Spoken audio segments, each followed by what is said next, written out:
அதாவது இது ஒரு மிகப்பெரிய அயோக்கியத்தன மோசடி நடந்திருக்கிறது என்பதை நீதிமன்றமே தெல்ல தெளிவாக எடுத்து வைக்கிற இந்த தீர்ப்பு மூலிமா.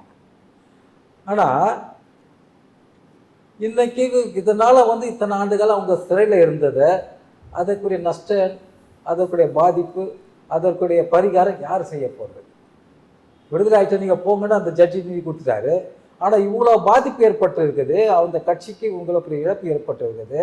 அதுக்கு யாருக்கு நான் பரிகாரம் தேடுறது, யார் செய்கிறது? ஆனால் நீதி தீர்ப்பில் ஒரு விஷயத்தை குறிப்பிட்டிருக்காங்க.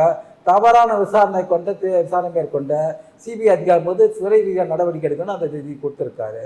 பட் துறை ரீதியாக நடக்கணும்னா இவங்களுக்கு இவ்வளோ இழப்பு ஏற்பட்டது, அதுக்கு யாருக்கு பரிகாரம்? இது ஒரு விஷயம். ஆனால் கெடுவான் கேடு நினைப்பான் தமிழ் ஒரு பழமொழி இருக்கு. இந்த அரவிந்த் கெஜ்ரிவால் கூட்டம் அந்த அண்ணா ஆசிரியர் ஒருத்தன் கூட சேர்ந்துக்குன்னு அப்பழுக்கற்ற ஒரு யோக்கியத்துக்கு உதாரணமாக திகழ்ந்த மன்மோகன் சிங் மன்மோகன் சிங்கை எவ்வளவு குற்றச்சாட்டு சொல்லி அந்த ஆட்சிக்கு போவதற்கு, இந்த நாட்டுக்கு மிகப்பெரிய மோசமான நிலை போவதற்கு இந்த கூட்டம் சேர்ந்தது. அரசு கூட சேர்ந்துக்கிட்டு இந்த கூட்டம் எவ்வளோ அயோக்கியத்தனம் பண்ணுச்சு.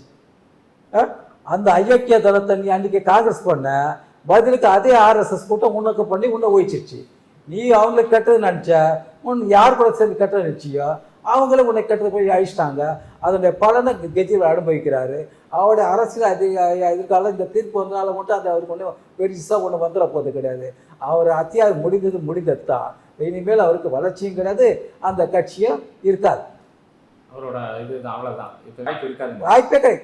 அதாவது இந்த தீர்ப்பு வரத்துக்கு முன்னாடி அந்த தேர்தல் டெல்லி சட்டசபை தேர்தல் தோற்ற பிறகு இந்த வரைக்கும் அவர் அரசியல் செயல்பாடே இல்லை, ஒன்றுமே டோட்டலாக மக்கள் அவர் மறந்துட்டாங்க.